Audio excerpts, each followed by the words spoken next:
Ken Ellis was a fourth-round draft pick in 1970 by the Packers out of Southern University.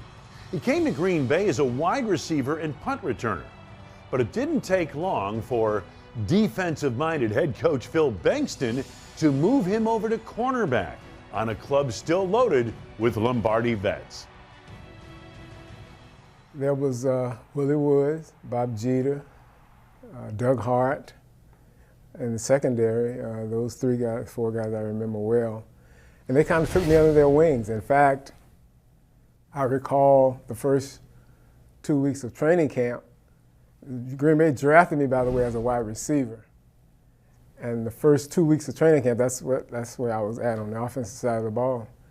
And I remember being called into Coach Bankston's office, and he basically sat me down and said, you know, you're doing a good job on offense, but you know, you're going to probably make the team, and if you stay on offense, you're going to back up Carroll Dale. But we need you on defense. If you move the defense, you got an opportunity to start. So I said, well, move me, Coach. I want to play. And as you recall, that Herb Adler was still with the club at that time, but they traded him to Dallas. And they drafted another defensive back, Al Matthews, that year to take Adler's spot. But Al was in the All-Star camp.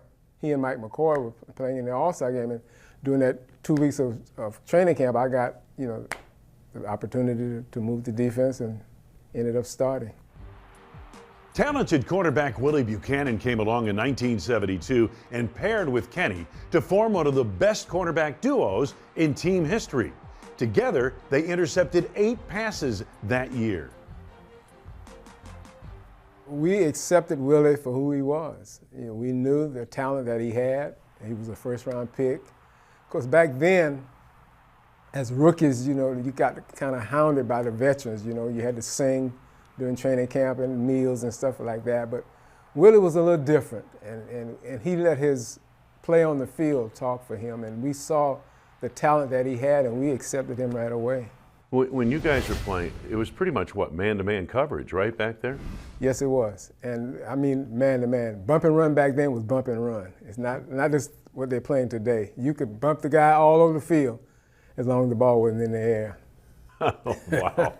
It was a different game, wasn't it? It was definitely a different game. In fact, I remember one year we were playing against the Rams, and I can't remember their receiver's name, but he was complaining all day long. Ref, he's holding me, and I just kept, man, shut up and play ball. Shut up and play ball. The 1972 season was the team's first postseason since the Lombardi era. Now, many on that team believed they had the stuff to go all the way. Remember, that was the year the Dolphins went undefeated. The Packers lost to George Allen and his over-the-hill gang in Washington in the playoffs. As I think back about that game and about that year, that was the year that Miami went undefeated and they beat Washington in the Super Bowl. I remember the last game that Miami lost that year was in the preseason game, and when we played them, we beat them in Miami in the preseason that year. And that's not preseason like today. That's preseason where your starters play most of the way, right? Play most of the way. You know, so you played them. See, not many people know that. The last game they actually lost. The last game that they actually lost. And that was in Miami, in the Orange Bowl? In Miami, in the preseason, yes. Wow. And that's why we figured if we could get by Washington, we could go to the Super Bowl. We had a good chance of winning that game. Did that game kind of give you guys the belief that, hey, we could do something here? Yes, it did. We knew what we had defensively, and we knew what we had offensively, but we knew we had a great football team, we had great players, and we were just given a chance to gel together another year. We could do something really great. You were also a special teams playmaker. The field goal attempt, a return at 100 yards for a touchdown in 1971. Still ranks longest return of a missed field goal. Blocked field goal, missed field goal, you returned at 100 yards. That's the longest in team history to this day. Do you remember that play? Was it something that stands out for you? Yes, I remember it, and I don't know what we had, if we had a return called or not, but I just know that I was back at the goal line and the ball was short, and I fielded it, and I started down the right side of the sideline, and I saw that they had a wall set up, and I just got behind that wall and ran it 100 yards for a touchdown. Wow, and what a tremendously exciting play. Yes, it was. Yes. Tell me about your defensive backs room, because I know the football teams are broken down into position groups. You become close to the people usually in your position group. Tell me about yours, the secondary of that Packers team in that era. Myself and Willie Buchanan on the corners, Al Matthews and Jim Hill at the safeties, Charlie Hall. We had a close-knit group of guys, and we kind of, MacArthur Lane used to call us the Rat Pack, the little rat pack there. But we enjoyed playing for one another and playing with one another, and we got a thrill out of being the last line of defense, to know that if we kept everything in front of us, we didn't let guys get behind us, that we had a chance to do something great with our offensive line rush that we had in our linebackers.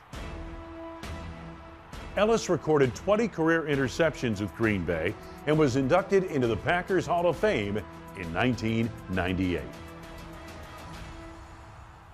Well, as I look back on it, I feel blessed to have been drafted by Green Bay. And I say that because I came from a small town in southeast Georgia, a city by the name of Woodbine, Georgia. I went to a small high school there. I went to a small school in HBCU at Southern University. And coming to Green Bay, like I said, was a blessing for me, because I feel like had I started out in a city like New York or LA or a bigger city, I would have gotten lost in the shuffle. Coming here to Green Bay was like home for me, although I must admit, I didn't always like Green Bay. For two reasons. They were always winning, and it was cold up here. I didn't like cold weather then, and I still don't like cold weather. But I fell in love with Green Bay because of, again, the atmosphere, the fans. It was like being at home. You know, as a team, we did a lot of things together. I remember on our off days, we had Bob Brown was our chef. He would always cook up meals for us, and we would get together as a team. So we hung out together. We after practice, we would go to the local bars and have beers together and things of that nature. So Green Bay was the right place and the right fit for me.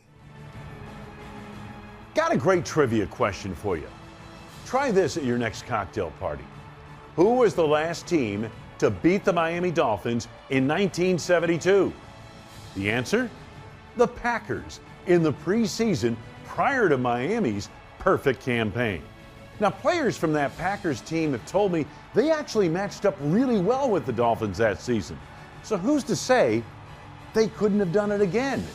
Maybe in the Super Bowl that year.